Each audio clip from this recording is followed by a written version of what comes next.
graça e a paz do Senhor Jesus Cristo. Boa noite, irmãos. Boa noite a todos que estão aqui, a todos também que estão nos assistindo em casa. Graças a Deus, mais um tempo de cultuarmos ao nosso Deus junto, meditarmos na sua palavra e termos então ali a direção do Senhor segundo o seu querer. Bom, toda vez que nós fazemos aconselhamento bíblico, ou pelo menos a maioria das vezes, quando nós nos encontramos com um aconselhado, seja aí no dia da semana, no horário, normalmente nós fazemos uma pergunta para ele, uma pergunta sempre a mesma e específica, né? Então, quero fazer essa pergunta aqui para você que está aqui, para você também que está em casa. A pergunta base é: como foi a sua semana? Como você lidou com os desafios da sua semana e principalmente como que você viveu, né? E aí há duas possibilidades que eu sempre brinco com os meus aconselhados. Primeiro, você viveu como Elias capítulo 18, né? O Elias que ora, que espera fogo cair do céu, que enfrenta 450 profetas de Baal e que tem toda aquela dinâmica de fé de um homem o profeta do Senhor que está ali servindo a Deus, ri dos inimigos, né? E vai com fervor ali profetizando e também vencendo aqueles profetas. E até o momento, então, ele até traz um desafio, né? Joga água aí no altar e levando ali a glória de Deus, manifestando e também anunciando ali o poder do Senhor. Ou você foi o Elias do capítulo 19, 1 Reis 19. Elias 19 quem é? Ele recebe a notícia de que ele vai ser perseguido agora por Acabe e Jezabel manda o recado. Aí o que Elias faz? Ele se esconde.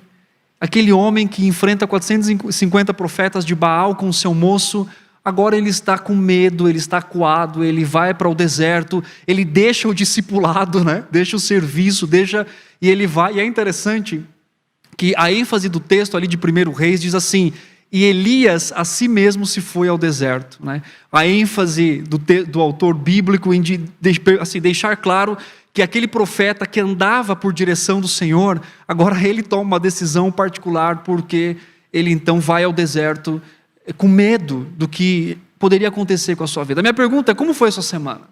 Foi o Elias do 18 ou foi o Elias do 19? Né? E independente de como tenha sido, né, você tenha vencido aí 450 profetas de Baal, desafiado o inimigo, dizendo vou viver em santidade, ou você viveu uma semana mais acuada, mais triste, não importa como foi a sua semana nesse momento, a palavra do Senhor vem ao nosso coração, tanto para reconhecer e talvez certificar ali a vida de Elias de capítulo 18, né, que nós podemos ter vivido, ou até mesmo de reconhecer e também desafiar a respeito de talvez uma vida mais temerosa, uma vida mais acuada, uma vida, talvez uma semana mais vencida pelo ciclo do pecado. E a palavra de Deus, obviamente, a restauração para o nosso coração na sua mensagem e a direção da parte dela para o nosso coração. Eu queria ler com vocês Gálatas, capítulo 5. Gálatas, capítulo 5, dos versos 13 até os versos 26. Gálatas, capítulo 5, dos versos 13 até os versos 26. E hoje nós vamos falar sobre a respeito de andar no Espírito, andar num padrão de vida que agrada, que é aceitável diante de Deus. E o texto da palavra de Deus diz o seguinte: porque vos, irmãos, fostes chamados à liberdade. Porém, não useis da liberdade para dar ocasião à carne. Sede antes servos uns dos outros pelo amor. Porque toda a lei se cumpre em um só preceito, a saber: amarás o teu próximo como a ti mesmo. Se vós, porém, vos mordeis e devorais uns aos outros, vede que não sejais mutuamente destruídos. Verso 16. Digo, porém, andai no Espírito e jamais satisfareis a concupiscência da carne, porque a carne milita contra o Espírito, e o Espírito contra a carne, porque são opostos entre si, para que não façais o que porventura seja do vosso querer. Mas se sois guiados pelo Espírito, não estais sobre a lei. Ora, as obras da carne são conhecidas e são prostituição, impureza, lascívia, idolatria, feitiçarias, inimizades, porfias, ciúmes, iras, discórdias, dissensões, facções, invejas, bebedices, glutonarias e coisas semelhantes a estas, a respeito dos quais eu vos declaro, como já outrora vos preveni, que não herdarão o reino de Deus o que tais coisas praticam. Mas o fruto do Espírito é amor, alegria, paz, longanimidade, benignidade, bondade, fidelidade, mansidão, domínio próprio. Contra essas coisas não há lei. E os que são de Cristo Jesus crucificaram a carne com as suas paixões e concupiscências. Se vivemos no Espírito, andemos também no Espírito. Não vos deixemos possuir de vanglória, provocando uns aos outros, tendo inveja de um dos outros. Vamos orar. Senhor, nós clamamos mais uma vez a Ti nessa noite, pedindo a direção do Senhor na reflexão desta palavra, Senhor. Palavra o qual nós cremos piamente que ela restaura, como o próprio texto bíblico diz a respeito da própria palavra, como uma espada de dois gumes, que penetra o mais profundo do nosso ser, que revela a motivação do nosso coração, que revela o mais profundo do nosso ser. E ela mesma testifica de si, dizendo que não há criatura que não seja descoberta, que não seja revelada diante do Senhor, diante da sua palavra. O Senhor conhece as nossas fraquezas, o Senhor conhece as nossas fortalezas, Senhor. E nós queremos nessa noite, em nome de Cristo, pedir perdão pelos nossos pecados, perdão porque falhamos contra o Senhor, perdão porque pecamos contra o nosso próximo, mas que no Senhor nós temos a restauração. Por meio da palavra aplicada ao nosso coração, podemos viver uma vida de santidade diante do Senhor. Dá-nos intrepidez, coragem, dá-nos força para isso, Senhor, para que a nossa vida glorifique o Teu nome, para que a nossa vida honre o Teu nome e testemunhe para o mundo caído que a esperança somente está no nome do Senhor. Eu agradeço e oro em nome de Jesus. Amém. Eu tenho uma pergunta para você, aliás, mais de uma, para que nós comecemos aqui a nossa reflexão baseado em Gálatas capítulo 5. A pergunta é possível viver uma vida que agrada a Deus? E quando eu falo viver uma vida que agrada a Deus, eu não estou falando de barganha salvífica, eu vivo uma vida que agrade para que Ele me note e de alguma forma então Ele me aceite. Mas eu estou falando que uma vez aceito pelo Senhor, uma vez justificado por Deus em Cristo Jesus, a pergunta é, podemos viver uma vida que agrade a Deus? E é interessante que muitos cristãos hoje, acho que eu me coloco também nessa lista, nós vivemos um desafio, porque a vida cristã muitas vezes ela é tida como uma imagem de montanha russa. Então, ora nós estamos vivendo lá em cima, Elias 18, ora nós estamos vivendo lá embaixo, Elias 19. E muitos cristãos, muitos de nós, vivemos um ciclo constante nessa rotina de altos e baixos, que nós não experimentamos a plenitude do que a palavra de Deus oferece a nós, numa vida de vitória sobre o pecado. E muitos cristãos acreditam no Senhor, têm certeza da sua salvação, são salvos por Cristo Jesus, mas vivem vidas ainda derrotadas por causa do seu pecado.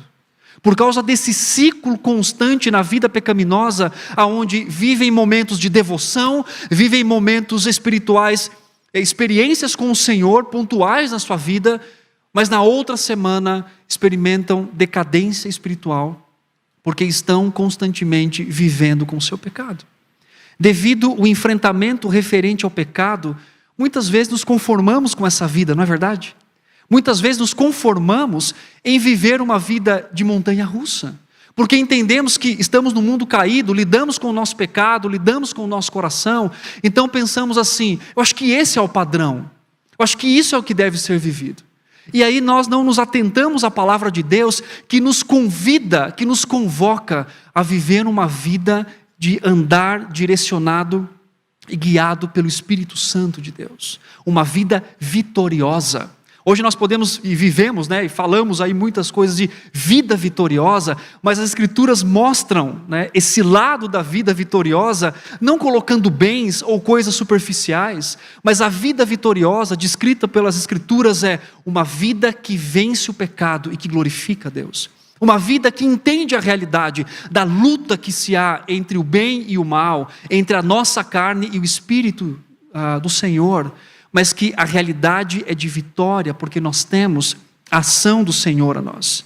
O que é andar no Espírito? Tem um autor William MacDonald, ele diz assim: andar no Espírito é permitir que Ele tenha o seu caminho, é permanecer em comunhão com Ele, é tomar decisões à luz da sua santidade, é estar ocupado com Cristo, porque o ministério do Espírito é envolver o crente com o Senhor Jesus. Quando caminhamos assim no Espírito, a carne ou a autovida é tratada como morta. Não podemos ser ocupados ao mesmo tempo com Cristo e com o pecado. Andar no Espírito é permitir que o Espírito do Senhor controle todas as áreas da sua vida por meio da aplicação da palavra de Deus.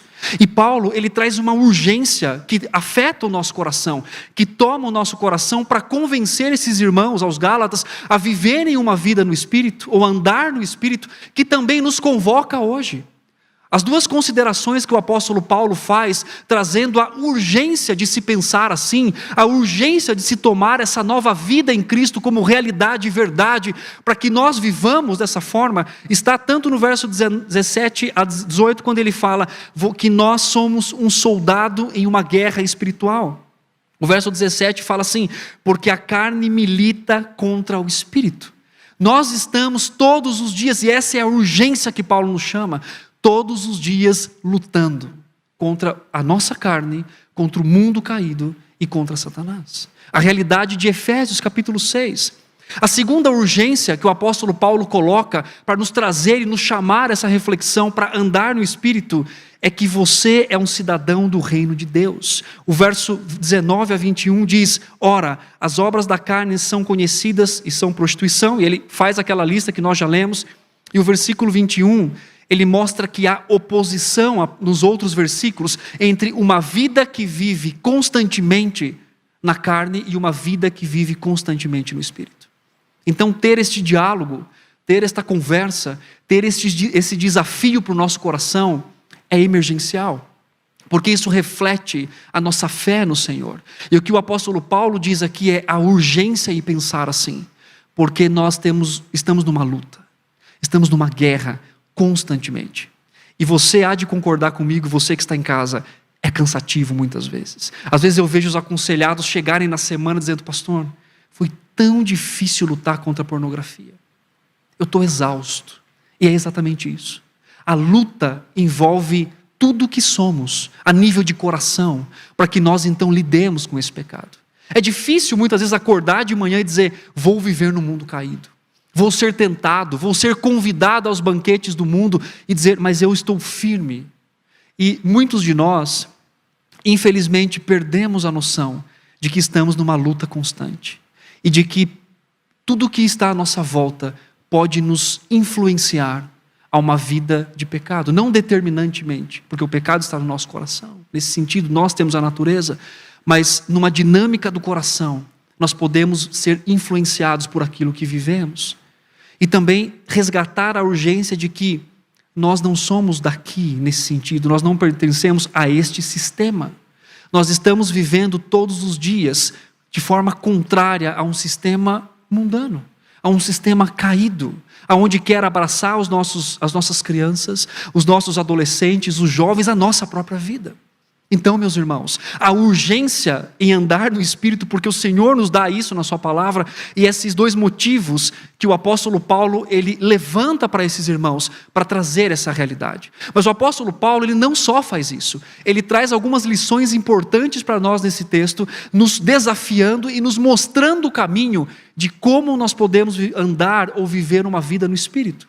E a primeira lição que nós temos nesse texto é que para andar no Espírito e andar num padrão de vida que agrada a Deus, nós temos que nos concentrar na realidade da liberdade e a resposta adequada que nós damos a essa liberdade. Olha comigo o versículo 13. Porque vós, irmãos, fostes chamados à liberdade. Isso é para mim fantástico. Por quê?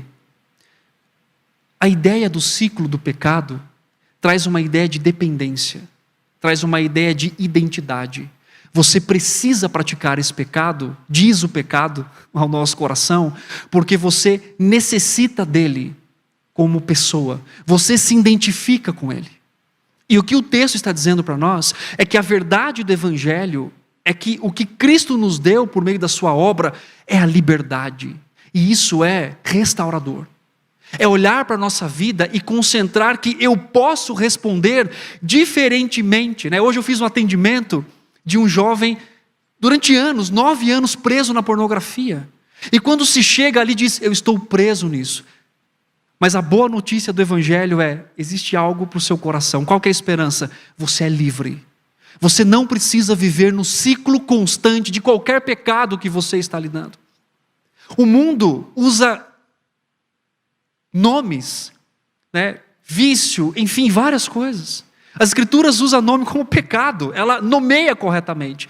E a esperança do Evangelho, da liberdade, é que se você chegou aqui hoje, ou você que está assistindo, e tem vivido num ciclo pecaminoso em qualquer área da sua vida, a liberdade do Evangelho, que o Evangelho dá, você pode simplesmente se levantar hoje e dizer, eu não preciso desse pecado. Para que eu me identifique, para que eu tenha, então, satisfação, porque a minha satisfação é exatamente responder biblicamente. Sem Cristo, obviamente, não podemos fazer isso. Sem Cristo, estamos presos. Mas com a esperança do Senhor, nós podemos responder a qualquer situação da nossa vida adequadamente. E quando a Bíblia fala sobre respostas adequadas, são respostas bíblicas a qualquer nível e a qualquer momento da nossa vida.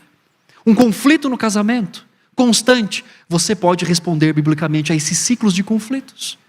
Olhando, fugindo da ira, fugindo de conflitos maiores e respondendo biblicamente. Aquele conflito com o adolescente, na hora de dar talvez uma ordem, ou na hora de instruí-lo, isso pode ser quebrado pela liberdade que o Evangelho coloca em nós. Então, o que Paulo está nos dizendo aqui é, nós fomos chamados a essa liberdade.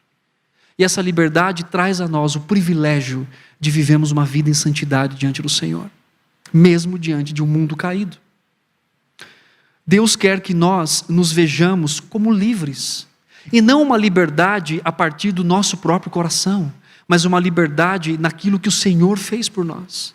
Então, como eu me enxergo diante de Deus, isso é muito importante para andar no Espírito, porque eu devo também pensar da seguinte forma, eu sou dependente do Senhor. A liberdade é condicionada a mim para servi-lo e não para viver do jeito que eu desejo viver. Uma perspectiva também é, Deus quer que usemos dessa liberdade produtivamente. Meus irmãos, Deus quer que frutifiquemos para o reino dele. E a vida de pecado nos inibe de fazer isso, porque sempre estamos lidando com sentimentos de culpa. Sempre que tentamos fazer algo ao Senhor, vem a acusação na nossa mente. Quem é você para estar fazendo isso? Ou o que é você para estar fazendo isso?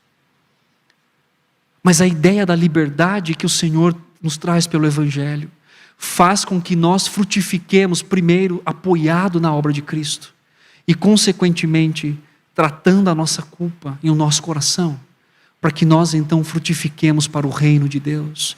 Deus nos chamou para frutificar. E muitos cristãos, e muitos de nós, muitas vezes enredados em nossos pecados, não oferecemos a Deus aquilo que poderíamos fazer por obra dele no nosso coração. Podemos ser produtivos na liberdade que ele nos deu.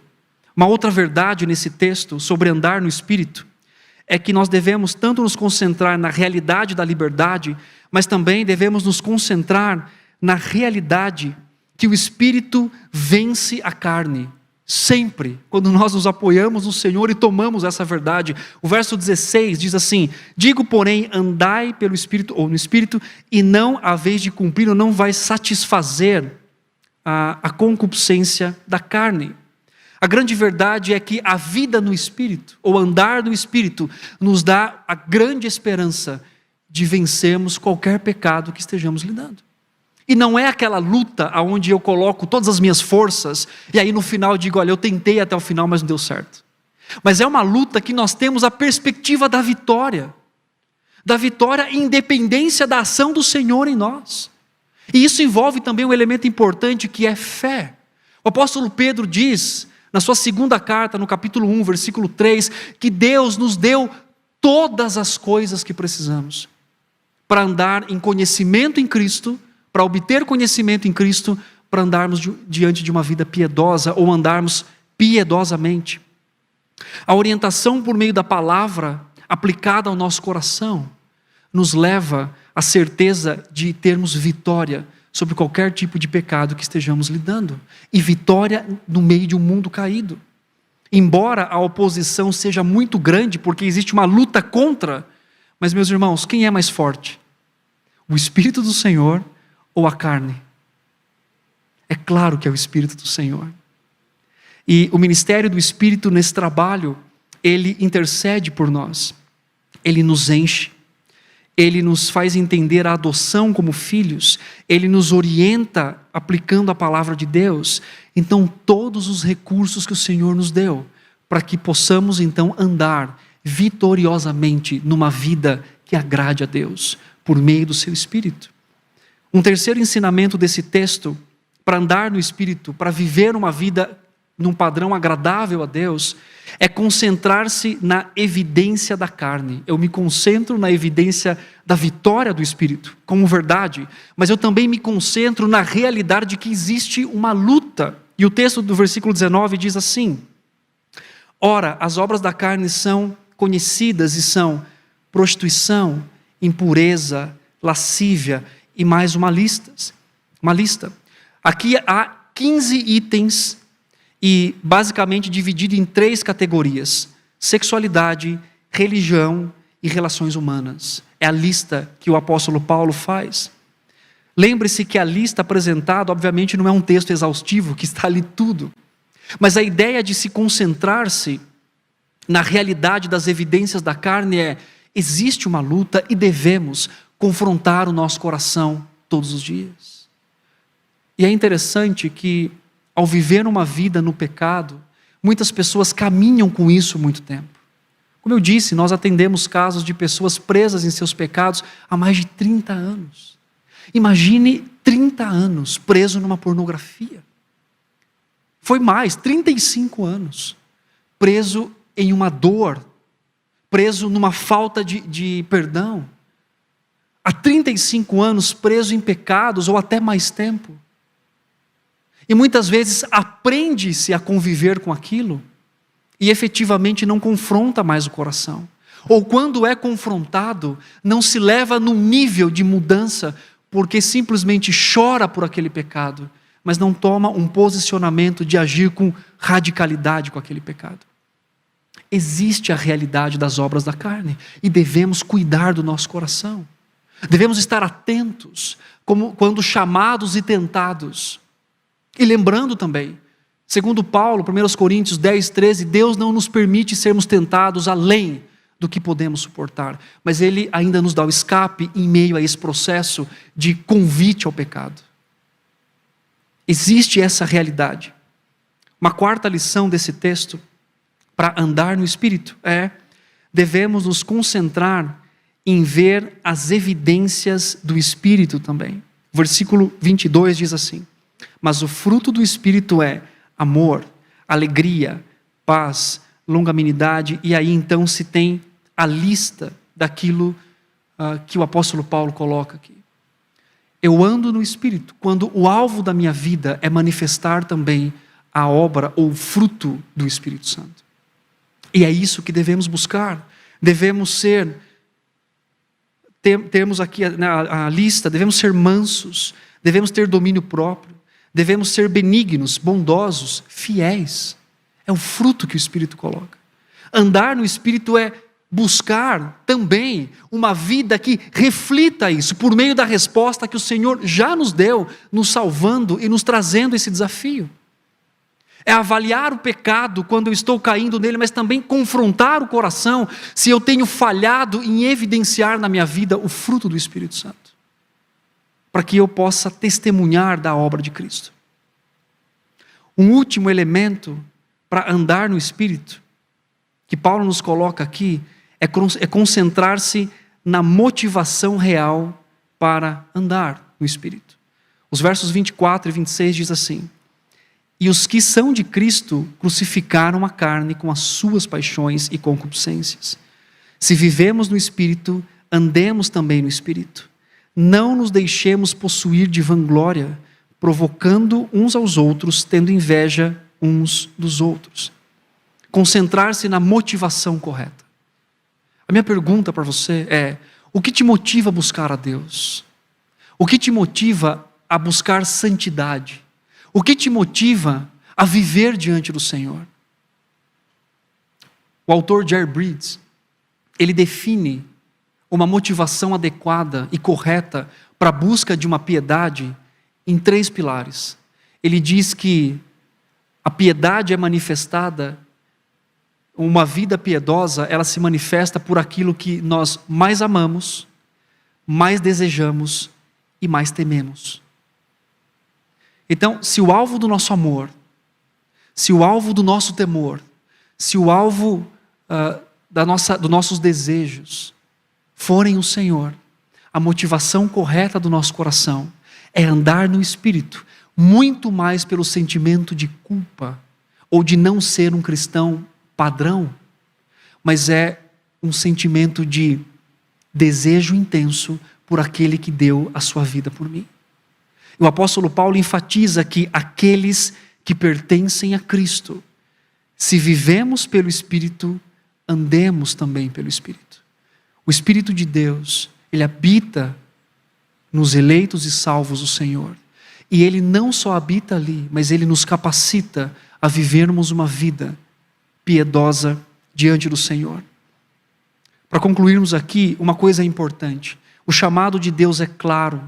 Nós devemos andar pelo Espírito, não pelos desejos da carne. Em Cristo somos chamados a caminhar em uma verdadeira caminhada digna daquilo que o Senhor tem nos oferecido. E ao sair daqui essa noite, eu gostaria de desafiar, para concluir aqui, 4 coisas importantes, ou 4 desafios importantes para você. Primeiro, você é livre. Você é livre. Sabe aquele pecado que você praticou hoje e que eu pratiquei? Eu não precisava praticá-lo, porque eu sou livre para viver uma vida intensa no Senhor. Eu sou livre para glorificar ao Senhor em todas as áreas da minha vida. A liberdade não vem exatamente só do entendimento racional, mas a liberdade vem da habitação do Espírito em mim e da obra que Cristo realizou na cruz. Então, a esperança para o seu coração e o desafio é: você é livre. Você entende isso? Você é livre para viver uma vida para o Senhor. O seu pecado, ele quer mentir para você, e ele mente dizendo: você precisa de mim. Mas a verdade do Evangelho traz luz a essa mentira, dizendo: você é livre. Um segundo desafio de reflexão é: você está em uma luta constante. Todos os dias, em todos os momentos. Em todo momento você tem que avaliar a motivação do seu coração. Por que eu estou fazendo isso? Qual é o propósito disso? Por que a prática disso? Por que a não? Nós estamos constantemente vivendo assim. E isso treina a nossa mente e o nosso coração, para que nós entendamos a extensão dessa luta. A terceira verdade desafiadora para o nosso coração é possível vencer a carne. Muitos cristãos, ou muitos de nós, queremos justificar os nossos pecados diante de Deus, mas não há justificação. Davi disse isso já no Salmo 51. Se o Senhor somente se agradasse por sacrifícios, eu os faria todos. Mas o que agrada ao Senhor é um espírito, é um coração quebrantado.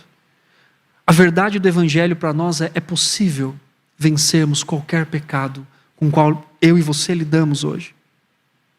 E a última verdade desafiadora para nós é: a vida vivida no Espírito, segundo o texto, estabelece bons relacionamentos. Então nós nos aproximamos de irmãos e irmãs que caminham conosco, sem inveja, sem porfia, sem dissensões, sem problemas. Nesse sentido, com os desafios do relacionamento diário de uma igreja, de pessoas, dos relacionamentos interpessoais, mas a ideia que o apóstolo Paulo traz que o andar assim faz com que nós nos ajuntemos com aqueles que também estão vivendo diante do Senhor e andam no Espírito diante do Senhor. Esses são os desafios que o apóstolo Paulo traz para o nosso coração, para responder exatamente a primeira pergunta que eu fiz: é possível andar no Espírito? É possível viver uma vida que agrada a Deus? É possível vencer o pecado? É possível quebrar o ciclo de anos praticando o mesmo pecado? segundo a palavra de Deus, não só é verdade, mas como é possível que você faça isso hoje, que você faça isso agora, que você se coloque diante do Senhor em arrependimento e diga: Senhor, eu preciso da ação do Senhor na minha vida. Eu necessito do seu convencimento mais profundo do meu coração, no fundo da minha alma, para que eu responda ao Senhor de uma forma agradável e que eu possa ser tirado desse ciclo constante de derrotas e vitórias, para que eu entenda a aplicabilidade da sua obra na minha vida e eu viva vitoriosamente diante do Senhor. O apóstolo Paulo diz que somos mais que vencedores, podendo lidar com qualquer situação que somos expostos para glorificar e honrar o nome do nosso Deus. O meu desejo para a minha vida e para a sua vida e para você que está nos assistindo de casa é que nós, a partir de hoje, tomemos a consciência, tomemos a verdade da palavra e coloquemos o nosso coração em disposição e diga: Senhor, eu quero viver essa vida que o Senhor tem prometido para mim na sua palavra, que o Senhor tem me dado por meio da obra redentora de Cristo Jesus, e que o Senhor nos anime a fazer isso a cada dia. Amém? Vamos orar? Queria chamar o pastor Alberto, por favor.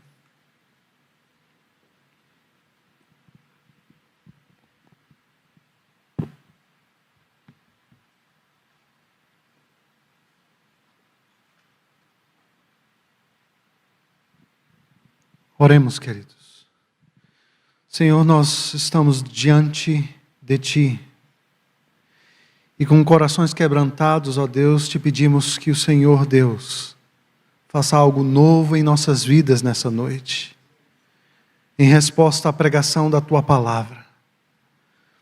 Que o Senhor faça um avivamento, ó Deus, nos nossos corações, que haja verdadeiro arrependimento de pecados. Restaura, Senhor, a nossa sorte como as torrentes no Neguebe.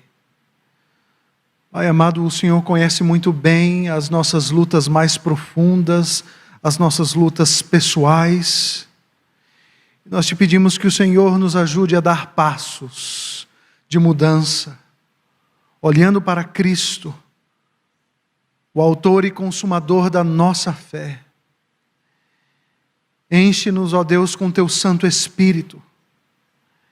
E nós sabemos, ó Deus, que a Tua graça em nós é abundante por causa da obra de Cristo, e nós podemos sim dizer não às obras do pecado, porque nós não somos mais escravos do pecado.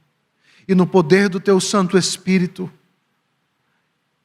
mediante a Tua graça, podemos, ó Deus, andar em novidade de vida. Te agradecemos pela pregação da Tua palavra.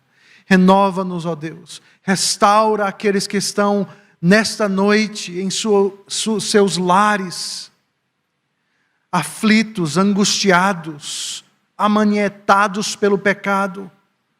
Que haja salvação, que haja libertação, que haja novo nascimento, que haja arrependimento genuíno. Essa é a nossa oração e a fazemos no nome de Jesus. Amém.